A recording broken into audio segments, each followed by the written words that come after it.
মই আপোনালোকক স্বাগতম জনাইছো। দৰ্শকসকল, আজি মই আপোনালোকৰ ওচৰলৈ অসমৰ লগতে দেশ বিদেশৰ বিভিন্ন ধৰণৰ খবৰ লৈ আহিছো। খবৰকেইটা খুবেই গুৰুত্বপূৰ্ণ, গতিকে ভিডিঅ'টো অলপো স্কিপ নকৰাকৈ শেষলৈ চাই যাব। নিতৌ এনেধৰণৰ খবৰ পাই থাকিবলৈ আমাৰ চেনেলটো ছাবস্ক্ৰাইব কৰি ৰাখিব আৰু এটা কৰি লাইক কৰি আমাক উৎসাহিত কৰিব। আহক এতিয়া আমি ভিডিঅ'টো আৰম্ভ কৰোঁ। আজি মই প্ৰথম খবৰটি খুবেই গুৰুত্বপূৰ্ণ, এটা বিগ ব্ৰেকিং নিউজ। গেছৰ সংযোগ থকা লাখ লাখ লোকে আজিয়ে পূৰণ কৰক প্ৰ-পত্ৰ। মুখ্যমন্ত্ৰী সুলভ ইন্ধন আঁচনিত 700 টকাকৈ লাভ কৰিব গেছ চিলিণ্ডাৰ।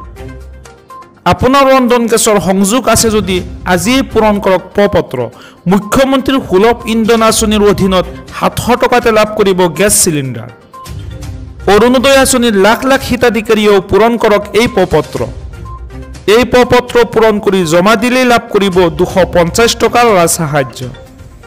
প্ৰতিটো ৰন্ধন গেছৰ চিলিণ্ডাৰত অৰুণোদয় হিতাধিকাৰীৰ পৰিয়ালে লাভ কৰিব এই ৰাজসাহায্য। ৰেচন কাৰ্ড থকা প্ৰতিটো পৰিয়ালে লাভ কৰিব এই সুবিধা।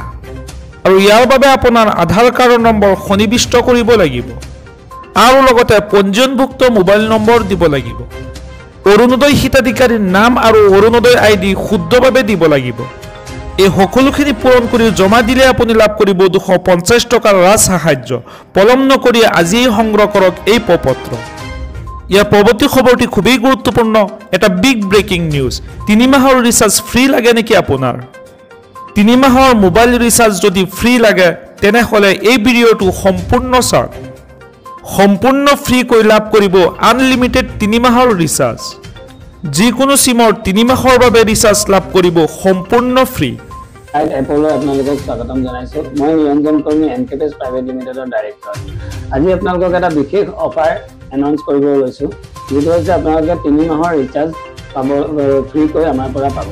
এই ফ্ৰীকৈ 3 মাহৰ ৰিচাৰ্জটো পাবলৈ হ'লে আপোনালোকে কি কৰিব লাগিব? এনকেপেছ লাইট এপটো ইনষ্টল কৰিব লাগিব, যিটো প্লে ষ্টৰত এনকেপেছ লাইট বুলি চাৰ্চ কৰিব। চাৰ্চ কৰি আপোনালোকে ৰেজিষ্টাৰ কৰি ল'ব। আৰু এই ভিডিঅ'টো আপোনালোকে মিনিমাম 5টা ফেচবুক গ্ৰুপ বা আপোনাৰ 5জন ফ্ৰেণ্ডলৈ শ্বেয়াৰ কৰি দিব। আৰু এই ভিডিঅ'টোত আপোনালোকৰ এটা এনেকুৱা কমেণ্ট দিব, যিটো কমেণ্টত যাতে হায়েষ্ট লাইক আহে। সেই লাইকৰ ভিত্তিত আপোনালোকক আমাৰ চিলেকশ্যন কৰা হ'ব। লগতে আপোনালোকে প্লে ষ্টৰত যাব আৰু এনকেপেছ লাইট এপটোত, যিটো আপোনালোকে অলৰেডি ইনষ্টল কৰিলে, সেই এপটোত আপোনালোকে এটা ফিডবেক দিব, য'ত এটা পজিটিভ ফিডবেক হ'ব লাগিব। আমি সেইটোৰ ভিত্তিত আপোনালোকক আমাৰ এই নিয়মানুগীতা মানি চলিলে আমি চিলেকশ্যন কৰিম আৰু আমি এই ভিডিঅ'টোৰ হায়েষ্ট লাইক পোৱা কমেণ্টত আমি 5জনক চিলেকশ্যন কৰিম। সেই 5জনক আমি ফ্ৰী ৰিচাৰ্জ দিয়া হ'ব, 3 মাহৰ ফ্ৰী ৰিচাৰ্জ দিয়া হ'ব। আৰু এই ফ্ৰী ৰিচাৰ্জ কোনে কোনে পাইছে আমি নেক্সট ভিডিঅ'ত আপোনালোকক জনাই দিম। আজি মই পৰৱৰ্তী খবৰটি খুবেই গুৰুত্বপূৰ্ণ, এটা বিগ ব্ৰেকিং নিউজ। হিমন্ত বিশ্বক টিকট নিদিবলৈ ছোনিয়া গান্ধীক পত্ৰ দিছিলোঁ। হিমন্ত বিশ্ব শৰ্মাৰ দৰে লোকে ধ্বংস কৰিছে দেশ। মেহমুদ মাদানীৰ পিছত এইবাৰ মুখ্যমন্ত্ৰী ডক্টৰ হিমন্ত বিশ্ব শৰ্মাক আক্ৰমণ আৰশ্বাদ মাদানীৰ। আৰু লগতে মন্তব্য কৰি কয়, অসমৰ মুছলমানক শেষ কৰি দিছে হিমন্ত বিশ্ব শৰ্মাই। কংগ্ৰেছত থাকোঁতে হিমন্ত বিশ্ব শৰ্মাক টিকট নিদিবলৈ মই পত্ৰ দিছিলোঁ ছোনিয়া গান্ধীক, কিয়নো কংগ্ৰেছত থাকোঁতেই RSSৰ ভাৱধাৰাত বিশ্বাসী আছিল হিমন্ত বিশ্ব শৰ্মা। এতিয়া সেইজন হিমন্ত বিশ্ব শৰ্মাই অত্যাচাৰ কৰিছে অসমৰ মুছলমানক। লগতে আৰু মন্তব্য কৰি কয়, হিমন্ত বিশ্ব শৰ্মাৰ দৰে লোকে ধ্বংস কৰিছে দেশ।